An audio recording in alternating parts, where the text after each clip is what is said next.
It's Modi Sarkar 3.0. After 10 years of enjoying a majority in the Lok Sabha, Mr. Modi is all set to return as the Prime Minister of India and set new charters for our nation for the next 5 years. Welcome back to my channel. If you are not new here, you might have noticed we have had a name change. We are now called Reaching for the Stars. My name is Vaishnavi. I am a 16-year-old homeschooler and the author of 3 novels called the Jazz Gang series. You can find details about it in the description box and it is available for purchase on Amazon.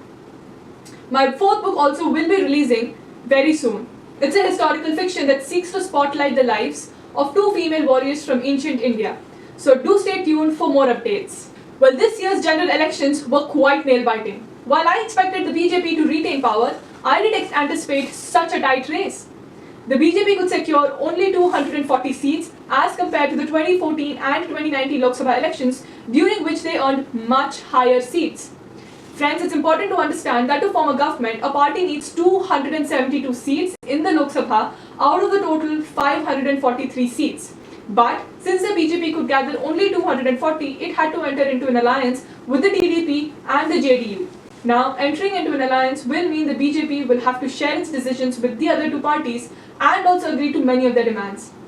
So despite putting in so much efforts in Uttar Pradesh specifically, why did the BJP's seats in the Lok Sabha reduce so drastically? Had it not been for the Janata Dal United and the Telugu Desam Party, BJP would have had a tough time forming the government. Despite making some landmark changes in the history of our country, some of them being demonetization to curb terrorism, digitization of the entire country, and getting the final verdict on the long pending Ayodhya issue, what went wrong this time? What were the things that, if avoided, could have increased the BJP's vote share? Here are my views on the same. The construction of the Ram Mandir in Ayodhya, a highly anticipated event, may have influenced the election outcome. While the temple's consecration was expected to boost BJP's popularity, its sensitive nature might have likely alienated the Muslim community, impacting the election results. In my opinion, mixing politics and religion can be a risky affair. I feel if BJP had focused on other issues more and kept religious projects low-key before the elections, they might have had secured more votes. India is already known as a land of temples. There are around 6.48 lakh temples in the country. So adding more temples wasn't really needed. The Ram Temple is an expensive project with costs estimated at rupees 1,800 crore and donations exceeding rupees 5,500 crore. Instead of building such an extravagant temple at such a whopping cost, the BJP could have invested in renovating existing ones. There are hundreds of temples belonging to the ancient era in dire condition which need the government's attention. Though there are schemes for the same, their timely implementation has been a question mark. Though nothing much can be done now about this, I feel the BJP government, along with its strong alliances, can turn more tables around in its 3rd term if they also focus on the below issues. The significance of cleanliness cannot be overstated. When we think of admirable qualities in foreign countries, cleanliness often tops the list. Whether it's Denmark, Manhattan or London, the immaculate state of their surroundings leaves a lasting impression. Yet, in India, this aspect often falls short. Despite 76 years of independence, achieving a clean environment remains a basic necessity that is yet to be fully realized. Singapore's remarkable transformation from a struggling nation to a global leader in development serves as a testament to what can be achieved with dedication and vision. While some may argue that India's vast population presents unique challenges, the success of initiatives like digitization under Mr. Modi's leadership demonstrates the power of effective governance. I think in the coming term, a strong focus on initiatives like the Swachh Bharat Abhiyan can elevate India's cleanliness standards to those of the developed nations.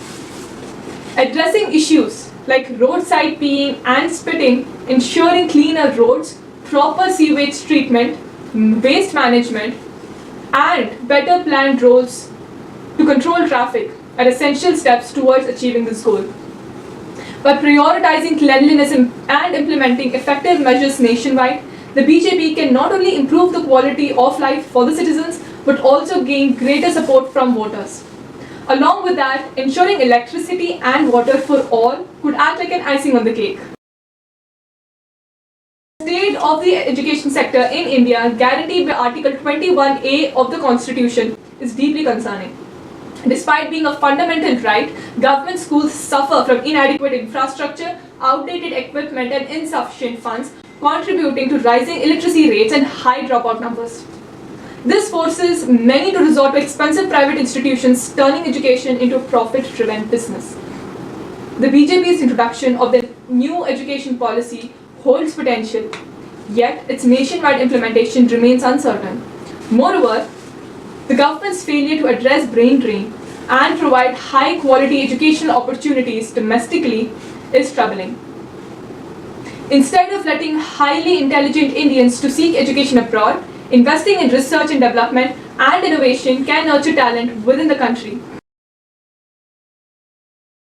The neglect of education sector not only undermines India's potential but also impacts the electoral outcomes. I feel if the BJP had prioritized improving education, it could have garnered many more votes. By focusing on holistic reforms, including soft skills development and hands-on learning, and ensuring NEP's effective implementation nationwide, India can build a brighter future for its youth and secure its place as a global leader in education. So in conclusion, the BJP under Modi ji's leadership has achieved significant milestones. Today, many other countries have started looking up to India and we are well placed than ever before. Yet, there are critical areas that need urgent attention. In my opinion, by focusing on inclusivity, cleanliness and education, the BJP can emerge stronger in the coming years. Well, that's all for today. Thanks for watching. Don't forget to like, share and subscribe. Let's continue this discussion in the comments below. What changes do you think the government should focus on? Until next time, keep reaching for the stars. Thank you. See you soon. Bye-bye.